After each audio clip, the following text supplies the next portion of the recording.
신바람 사연 아파트. 오늘의 사연 시작하겠습니다. 안녕하세요. 저는 현재 결혼을 전제로 5살 위 남자친구와 연애하고 있는 29살 여자입니다. 남자친구는 소개로 만났고 본격적으로 결혼 이야기가 오고 간 지는 얼마 되지 않았어요. 연애한 지는 햇수로 2년 차가 되어 가고요.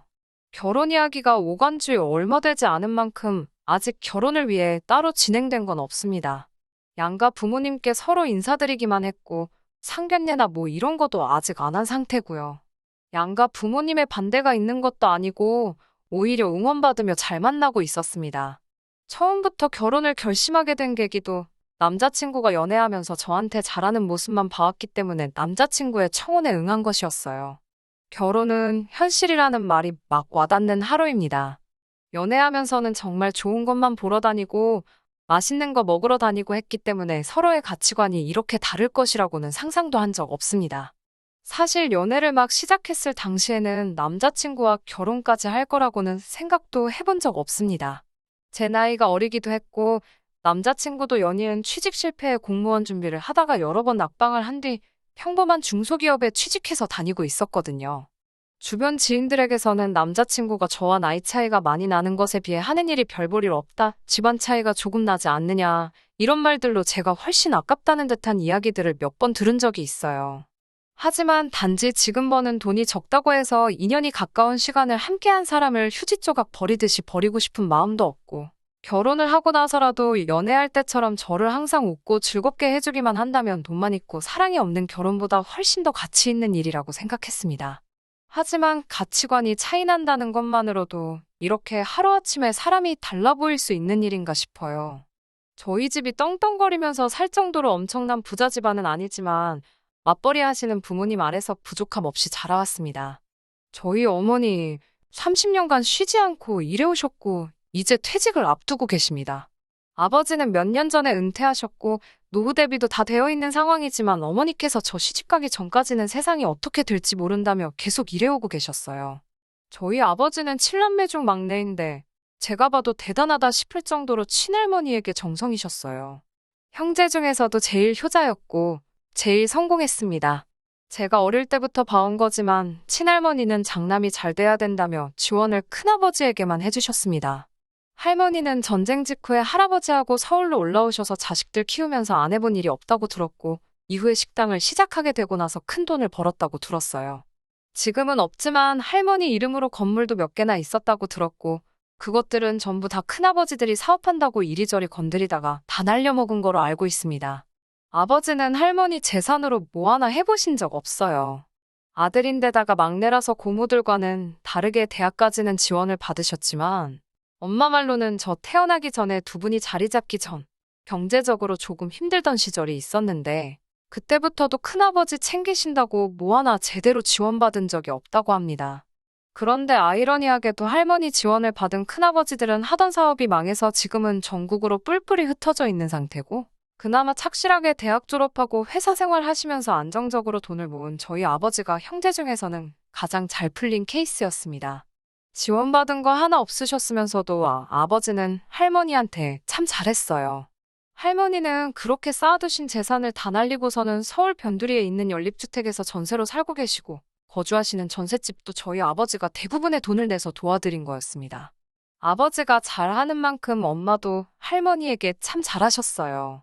제가 대학교 다니던 시절까지도 주말이면 가끔씩 할머니 집에 온 가족이 찾아가 집 정리도 해드리고 맛있는 것도 사드리고 했으니까요. 엄마도 내내 일하다가 휴일에 그러는 게 쉽지만은 않았을 텐데 불평불만 하나 없었습니다. 저도 철이 들고 나니 엄마가 얼마나 고생하는지 알아서 아버지한테 대든 적도 있어요. 아버지는 은퇴하셨으니 집에 계시는 시간이 많은데 집안일 하나 안 도와주시고 집안일은 일하고 돌아온 엄마의 몫이었고 할머니 집에 가서도 일하는 건 전부 엄마의 일이었습니다. 엄마도 쉬어야 하지 않겠냐며 할머니 집 가는 건 이제 그만하자고 아버지께 대들었지요. 물론 돌아온 말이 좋은 말은 아니었지만 그래도 엄마도 하루하루 나이 들어가시면서 체력적으로 힘에 부처하는 게 제 눈에도 보일 정도였으니까요. 그런데 이제 엄마가 퇴직을 앞두고 있는 와중에 명절날 오랜만에 전부 다 모인 가족들 앞에서 할머니는 이제 나이가 90인데 혼자 지내는 것도 힘들고 요양원에 가기도 싫다는 말씀을 하셨어요. 누가 됐든 좋으니 합가하라는 뜻이었죠. 그러면서 가족회에 비슷한 게 열리게 되었는데 고모들이야 그렇다 쳐도 그동안 할머니 등골을 쪽쪽 빨아먹으며 재산 전부 다 나눠서 날려먹은 큰아버지들이 하시는 말이 너희가 제일 잘 살고 어머니랑 가장 가까이 살고 있으니 너희가 모셨으면 좋겠다는 말을 하더라고요. 거기에 제가 결혼하는 것까지 얹어서 제가 시집을 가게 되면 제가 쓰던 방이 비게 되니 방도 남지 않느냐고 할머니 지금 살고 계시는 집 전세금을 빼면 전부 다 저희 집에 줄 터이니 그렇게 하라는 말도 안 되는 말을 하더라고요. 전세금도 오히려 고모들보다 보태지도 않으신 분들이 뭐 엄청난 거 포기하는 거 마냥 생색을 내고 있으니 제가 들어도 참 어이가 없더라고요. 아무리 제가 온 집안 통틀어 막내나 마찬가지였지만 말 한마디 하지 않을 수가 없었습니다. 그게 무슨 말도 안 되는 소리냐고 친척들 앞에서 따졌어요. 아버지가 어른들 앞에서 그게 무슨 버르장머리냐고 저를 멈추더라고요. 엄마는 아무 말도 못하고 계셨고요. 큰어머니들도 어이가 없었습니다. 곧 회사 그만둔다고 들었다고 그러면 이제 집에 있는 시간이 많아지니 시어머니 모시기도 딱 좋겠다고요. 한 분 빼고 여태껏 전업주부로 살아오신 분들이 여태까지 일한 저희 엄마한테 떠넘기는 꼬라지도 어이가 없더라고요. 아무리 전부 다 날려먹었다지만 여태까지 할머니가 모아놓은 재산으로 여유롭게 지내시던 분들이 이제 갱년기가 와서 슬슬 이리저리 아픈 곳 생기는 저희 엄마한테 이제 일 안 하니까 모시면 참 좋겠다고 하는 말도 어이가 없었고요. 그날 결론이 난 일은 아니고 좀 더 이야기해볼 일이라고 흐지부지 되기는 했지만 누가 봐도 우리 엄마가 독박 쓰게 될 거라는 건 불보듯 뻔한 이야기였습니다. 아버지 말 맞다나 어른들 일에 제가 끼어드는 게 주제넘은 일일 수도 있지만 이대로 평생 우리 엄마 혼자만 다 떠안는 꼴 보기 싫어서 나중에 엄마만 따로 해서 제가 한마디 했어요. 엄마도 이제 다른 사람들처럼 노후자금 쓰면서 편하게 지낼 때인데 엄마도 몸성한 곳 별로 없는데 이제 와서 할머니 모시면서 시집살이 하는 거 보고 싶지 않다고. 그거 보면 내가 시집 가서도 마음 아프지 않겠냐고요. 할머니한테 받은 거 하나도 없다면서 할머니가 애지중지하던 장남인 큰아버지도 있고 할머니 재산 가지고 사업하다 날려먹고 나서 전부 지방으로 도망가 놓고 돈 떨어져 개털된 할머니 거들떠도 안 보고 지내는 다른 며느리들 있는데 왜 엄마만 혼자서 독박을 써야 하냐고. 그리고 그날도 별것도 아닌 것처럼 엄마한테 떠넘기려는 큰엄마들 못 봤냐고요. 그럴 바에야 요즘 황혼이혼이 유행이라던데 엄마도 차라리 아빠랑 이혼하고 엄마의 삶을 살았으면 좋겠다고. 이건 아무리 생각해도 아닌 것 같다고 제 생각을 솔직하게 말했어요. 엄마는 대번에 네 아빠랑 살아온 세월이 몇 년인데 그런 것 가지고 이제 와서 이혼이라니 무슨 말도 안 되는 소리를 하냐며 저를 나무랐어요. 꼭 모시지 않더라도 다른 방법이 있을 수도 있으니 아빠랑 상의하면서 알아보고 있다고.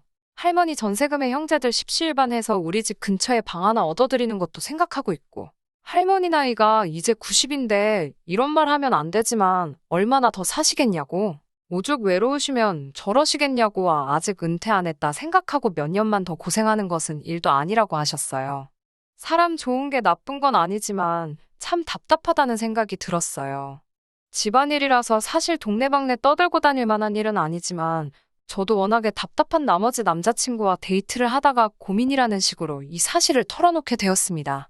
그런데 오히려 남자친구는 제가 이 일 가지고 엄마한테 이혼도 생각해보라 한 사실에 엄청 충격을 받은 모습이었습니다. 오히려 제가 그런 식으로 생각하는 게 말도 안 된다는 듯한 말투로 이것저것 물어보더라고요.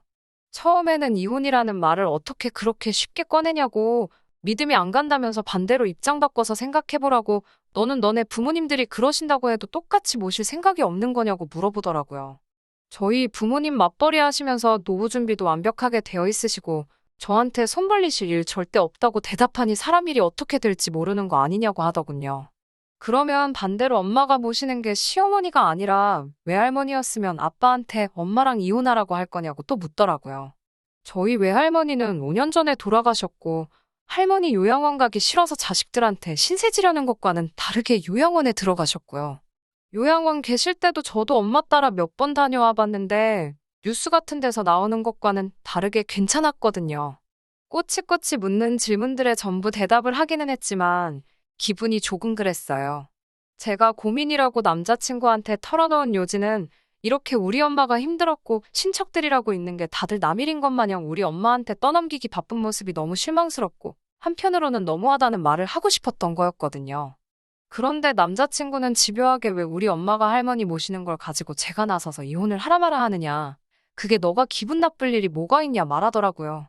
나중에 가서는 그래서 앞으로 너네 부모님은 어떻게 하실 계획이냐는 것까지 묻길래 아직 모시기로 확정된 것도 아니고 집 근처로 방을 하나 얻어드릴 계획도 있으신 것 같다는 계획도 말해줬어요.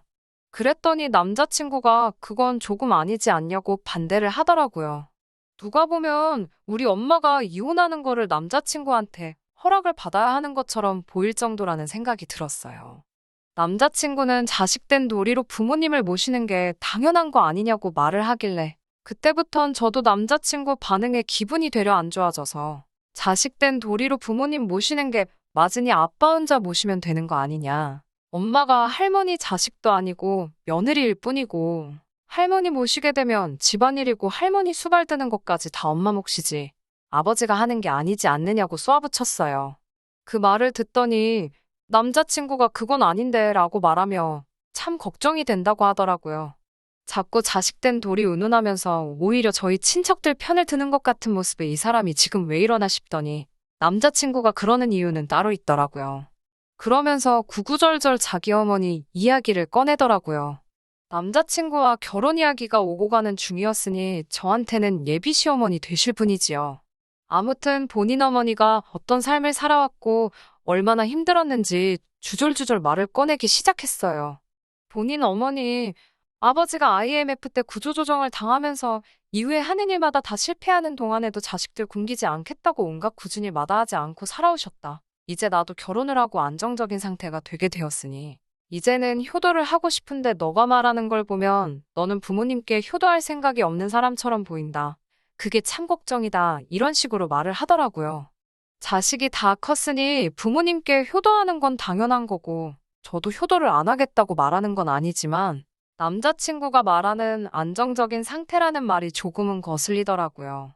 결혼하자마자 안정적인 상황이 되는 게 아니잖아요. 결혼할 때 양가지원 받기로 했지만 예비시댁 형편상 많은 걸 도와줄 상황은 아니었습니다. 다행스럽게도 남자친구 회사에서 복지제도로 사내복지기금을 통해서 은행보다 저렴한 이율로 주택 구입 자금을 융자해주는 시스템이 있어서 대출을 많이 끼고 신혼집을 구하게 되었거든요. 그러니 효도는 당연히 그 대출금을 다 갚고 난 뒤라고 생각하고 있었습니다. 그런데 남자친구가 말하는 효도는 결혼하자마자부터 자기 부모님께 생활비를 드리고 싶다는 말이었고요. 저는 그거는 아닌 것 같다고 솔직하게 이야기했어요. 아무리 이자가 싸다고 하더라도 모아놓은 돈이 적어서 대출금이 워낙에 크기 때문에 한 달에 이자로 나가는 돈만 해도 무시 못할 테고 남자친구 말 맞다나 사람 일 앞으로 어떻게 될지 모르지 않냐. 효도를 하려면 대출금을 다 갚고 나서 하는 게 맞지 않겠느냐고 따졌지요. 남자친구는 당장 자기 어머니는 일하기에도 몸이 너무 망가진 상태라 이제 조금 편하게 지냈으면 하니 이해해 달라고 하더라고요. 일할 만한 체력이 안 되는 건 우리 엄마도 마찬가지 아니지 않냐. 거기에 할머니까지 모시게 된 상황이라고. 그런데 대출금 갚으면서 우리가 버는 돈 가지고 양가에 어떻게 생활비를 드리겠다는 거냐고 물었더니 남자친구는 너희 부모님은 노후 준비가 다 되어 있다고 하지 않았냐. 거기에 할머니 모시게 되면 전세금 뺀 돈까지 생기는 건데 당장은 안 드려도 아무 문제될 게 없는 거 아니냐고 하더라고요. 경우가 다르니 이 부분은 제가 이해해줘야 한다고 하면서요. 대출금 다 갚고 나면 그때 가서 드리자고요. 우리 엄마가 할머니를 모시게 되었다는 이야기를 하고 있었는데 어쩌다 이런 이야기까지 오게 된 건지 모르겠지만 남자친구의 태도는 강경했어요. 더 이야기해봐야 결론도 나지 않을 것 같고 싸우기만 할 것 같으니 그만 이야기하자고 했는데 남자친구는 끝까지 말을 보태더라고요. 제가 엄마한테 이혼하라고 하는 행동은 너희 어머니가 불효를 하게 만드는 거나 마찬가지라고 하면서 엄마가 제 말을 듣고 이혼을 결정하게 되신다면 부모를 내친 불효자 집안의 여식을 며느리로 드리는 자기 어머니의 기분이 어떻겠냐면서요. 나중에 진짜 우리 도움이 필요할 때 며느리 눈치 본다고 아무 말도 못하지 않겠냐고 그것만 생각하면 참 어머니가 불쌍하다고요. 그 말에 저는 기분이 너무 상해서 당분간 연락하지 말자고 하고 그냥 집으로 돌아왔습니다. 제가 이기적인 걸 수도 있어요. 제가 우리 엄마 챙기듯 남자친구도 자기 부모님 챙긴 건데 그걸 가지고 나빴다느니 내가 옳고 당신이 틀린다는 거 말하기 어려운 것도 사실입니다. 하지만 둘이 결혼을 생각하고 있던 사이인 만큼 서로 생각이 다른 부분에서 조율해가는 게 맞다고 생각해요. 아니, 아무리 의견이 좁혀지지 않는다고 해도 그걸 자기의 기준으로 판단해서 옳고 그름을 따져서는 안 된다고 생각합니다. 더군다나 장모님들 우리 엄마가 불효자라고 말한 건 용서가 되지를 않네요. 솔직히 이제는 확실하게 엄마가 할머니 안 모셨으면 좋겠고 남자친구와 결혼도 다시 생각해보고 싶은 심정입니다. 남자친구도 어디 한번 해보자는 건지 벌써 일주일째 아무런 연락이 없고요. 참 답답한 마음에 이렇게 사연 보내봤습니다. 후기입니다. 벌써 한 달 만인가요? 남자친구와는 결국 헤어졌습니다. 할머니는 저희 부모님이 모시기로 결정되었고요. 결론부터 말씀드리는 것 같지만 다른 이야기가 더 있어서 이렇게 후기 남기게 되었습니다. 남자친구한테 연락이 온 건 제가 사연 보내고 얼마 지나지 않아서였어요. 너 나랑 결혼 안 할 거야? 라고 당당하게 연락을 해왔더라고요. 혹시나 마음이 바뀌어서 연락한 건가 싶어 남자친구 찾아간 제가 바보 같았습니다. 처음에는 사과를 하더라고요. 결혼 준비하면서 서로 조율해 나가야 할 부분을 자기가 일방적으로 말한 것 같았다고 미안하다고요. 거기서 끝날 줄 알았는데 아주 상상도 못한 폭탄을 던지더라고요. 예비 시어머니한테는 제가 이런 생각을 가지고 있다는 건 아직 말은 안 했답니다. 결혼 전인데 벌써부터 저를 싫어하게 만들 수는 없다면서요. 그러면서 제 생각을 알고 싶어서 물어보는 거라고 말을 꺼내더니 자기는 사실 나중에 자기 부모님을 모시고 살 생각이 있어서 그런데 제가 그런 생각을 가지고 있다는 거에 놀라서 그날 그랬던 거라고 설명하더라고요. 저는 남자친구의 폭탄 발언에 놀라서 말도 잇지 못하고 있는 상황이었는데 용돈을 드리는 건 제 말대로 대출금을 다 갚은 이후로 미루자고 하면서 지금이라도 생각 고쳐먹고 어머니가 할머니 모시는 거는 당연한 일이고 윗물이 맑아야 아랫물이 맑은 법 아니겠냐고 저도 어머니를 보고 효심을 배우는 게 어떻겠냐고 하더라고요. 제가 미쳤냐고 차라리 생활비를 드리면 드렸지 모시고 살 생각은 없다고 딱 잘라 거절했더니 남자친구가 싱글벙글 웃더라고요. 그러면 생활비 드리기로 결정한 거다. 라고 말하면서 대화를 끝내려고 하더라고요. 남자친구의 유도신문이었고 저는 바보같이 거기에 넘어가고 말았던 거죠. 그래서 저도 알겠다고 참 효자났다고 오빠네 부모님들은 밥을 안 먹어도 배가 부르시겠다고 생활비는 오빠가 앞으로 실컷 드리라고 말하고 그렇게 효자면 그냥 앞으로도 쭉 결혼하지 말고 부모님 모시면서 행복하라고 말하고 집으로 돌아왔습니다. 남자친구는 제 반응에 정신이 나간 건지 집에 가는 길부터 해서 미안하다고 하다가 갑자기 제 욕을 했다가 다시 미안하다고 했다가 아주 난리도 생난리가 아니었어요. 저한테 잘해주는 모습만 보고 결혼을 정한 대가가 이렇게 큰 건가 하는 생각도 들었습니다. 정말 인연이란 세월 만나오는 동안 이렇게 고집이 세고 자기만 아는 사람이라는 건 상상도 한 적이 없었거든요. 미리 알았더라면 결혼 이야기 오고 갈 필요 없이 진작에 헤어졌을 텐데 말이에요. 아무튼 애타게 잘못했다고 부모님 모시고 살 생각도 없고 생활비도 줄 생각 없다며 저한테 사과하는 남자친구와는 그렇게 안전이별했습니다. 결혼하고 나면 또 어떻게 바뀔지 모르니 기회조차 줘서는 안 된다는 생각이 들었거든요. 아무튼 제 이야기는 이렇게 끝이 났고 우리 엄마와 할머니 이야기가 남았네요. 사실 우리 엄마도 할머니 모시고 살겠다는 결정을 내리기까지 많은 고민이 있으셨을 거예요. 아버지도 엄마의 결정을 듣고 미안한 마음이 더 컸을 거라 생각됩니다. 아무튼 친척들에게 전부 다 연락을 돌려서 최종적으로는 할머니를 모시고 살기로 했으니 생활비조로 얼마씩은 매달 보내줬으면 한다는 통보를 했고 할머니 집 전세금 뺀 돈과 부모님 돈을 합쳐서 제가 다니는 회사 근처에 오피스텔을 하나 얻어주고 제가 독립하는 쪽으로 이야기가 진행되었어요.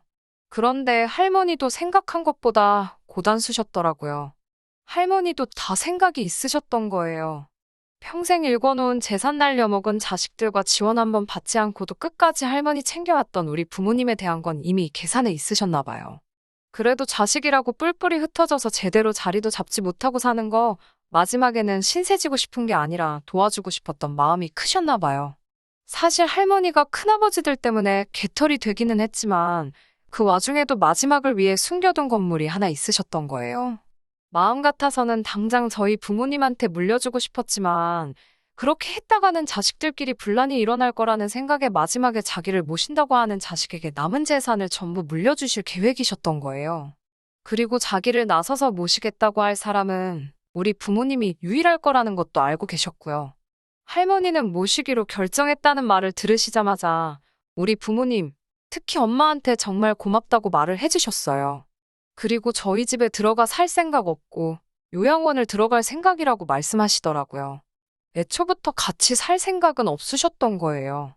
그 와중에도 엄마는 요양원 들어가실 필요 없다고 이미 어머님 모시고 살려고 결심했고 저도 결혼은 뒤집어졌지만 독립시킬 계획이니 셋이서 오손도손 살자고 하셨고 할머니는 자식 농사 말아먹은 줄 알았는데 한 놈은 성공했고 이런 며느리까지 얻었으니 죽어도 여한이 없다고 여태까지 몰라줘서 미안하다고 고맙다고 하셨다가 사과하셨다가 난리도 아니었어요. 아무튼 이렇게 훈훈하게 할머니 사건은 끝나게 되었습니다. 하마터면 결혼까지 할 뻔했던 남자친구 말이 생각이 나네요. 이런 우리 엄마를 보고 불효녀라고 했던 게요. 결과적으로는 할머니 때문에 잘못된 결혼할 뻔한 걸 모르게 되었고 엄마도 여태까지 고생한 거 인정받고 정당한 대가를 받게 되었으니 참 좋게 끝난 것 같아요. 할머니 살아계시는 동안에 저도 다시 제대로 된 좋은 사람 만나서 결혼하는 모습 보여드리고 싶네요. 끝까지 들어주셔서 감사합니다. 오늘의 사연은 여기까지입니다. 구독과 좋아요, 알람 설정 부탁드리고 더 좋은 사연으로 다시 찾아뵙겠습니다. 감사합니다.